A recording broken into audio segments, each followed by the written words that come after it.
Show के Q4 earning report के announce company ने किए हैं 27 अप्रैल के दिन मार्केट आवर्स के बाद डिस्क्लोज करते हुए देखने को मिले हैं और कंपनी में के साथ ही साथ देखा जाए तो डिविडेंड की भी अनाउंसमेंट देखने को मिल रही है।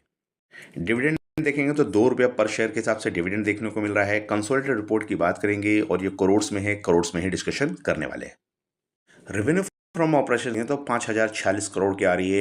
ईयरली लेवल पे क्वार्टरली लेवल पे 4,973 करोड़ की है। प्रेजेंट क्वार्टर का रेवेन्यू 4,633 करोड़ की आ रही है। रेवेन्यू की ग्रोथ पोटेंशियल के हिसाब से देखेंगे तो ग्रोथ हमको डी ग्रोथ होता हुआ देखने को मिलेगा 8% ईयरली लेवल पे एंड क्वार्टर लेवल पे जाए तो ये 6% का डी ग्रोथ होता हुआ दिख रही है। यानी बोल सकते हैं सेल्स में डी ग्रोथ होती हुई दोनों फ्रंट पे दिख रही है। JSW जिंदल शो के रिजल्ट रेवेन्यू को मार्केट एस्टिमेशन डेटा को देखा तो मार्केट का एस्टिमेशन 5,550 करोड़ का था। 5,550 करोड़ का था जो कि इस क्वार्टर के यानी ईयरली लेवल के से ऊपर का एस्टिमेशन था, जो कि वहां से भी मिस होता हुआ देखने को मिल रहा है।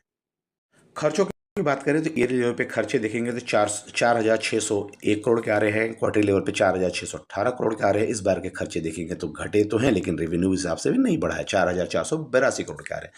तो खर्चे यहाँ पे देखेंगे घटते हुए देखने को मिले। रेवेन्यू भी काफ़ी हद तक घटा है लेकिन यहाँ पे एडवांटेज क्या है खर्चों में इन्वेंट्री का 23 करोड़ का फायदा हो रहा है, चूंकि 23 करोड़ पड़ी हुई है यहाँ पे इन्वेंट्री। पिछले क्वार्टर के इन्वेंट्री के पैसे लग रहे थे और लास्ट क्वार्टर 2 के देखा इन्वेंट्री के 466 करोड़ के रुपए लगे हुए थे। यहाँ तो काफ़ी हद तक सपोर्ट मिलता हुआ देखने को मिल रहा है इन्वेंट्री के मामला में। नेट प्रॉफिट के प्रॉफिट क्या निकाल रही है 86.92 करोड़ का प्रॉफिट ईयरली लेवल पे है। 276.62 करोड़ का प्रॉफिट क्वार्टरली लेवल पे है। प्रेजेंट क्वार्टर के प्रॉफिट देखेंगे तो बड़े हैं 123.68।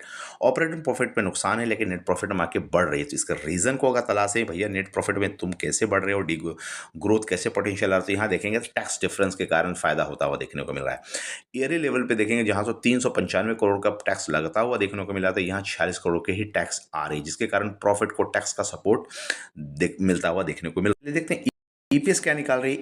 ईपीएस अगर देखेंगे तो ईपीएस डाइल्यूटेड का 4.56 का ईपीएस है इस बार का। ईयरली लेवल पे क्वार्टर लेवल पे 4.004 का है। प्रेजेंट क्वार्टर के ईपीएस देखिए आधी हो गई है 2.18 की, यानी ईपीएस डी ग्रोथ हुआ है। और देखा तो प्रॉफिट यहाँ पे बढ़ते हुए देखने में, यहाँ पे अभी भी देखिए प्रॉफिट हमारी बढ़ी थी टैक्स के कारण, बट अगेन ईपीएस आते आते हमारा डाउन होता हुआ देखने को मिल रहा है। मार्जिन देखिए क्या निकलता है। मार्जिन 4 पे ईयरली पे काम कर रही थी, क्वार्टरली लेवल पे 9 के मार्जिन पे 9.25 9.5 के मार्जिन पे। इस बार के मार्जिन देखिए ऑपरेटिंग प्रॉफिट मार्जिन 6.89 के आ रहे। तो मार्जिन देखिए यहाँ पे हमको घटता हुआ देखने को मिला ईयर एंड क्वार्टर से। नेट प्रॉफिट मार्जिन की बात करें तो 1.74 के मार्जिन से ईयरली लेवल पे क्वार्टरली लेवल पे 5 के मार्जिन पे। प्रेजेंट क्वार्टर के मार्जिन देखिए 2.66 के मार्जिन यहाँ पे ग्रोथ करते हुए देखने को मिले हैं। एंड देखा जाए तो क्वार्टर लेवल से डी ग्रोथ होता हुआ देखने को मिला है, ईयर लेवल से ग्रोथ मार्जिन करते दिख रहे हैं।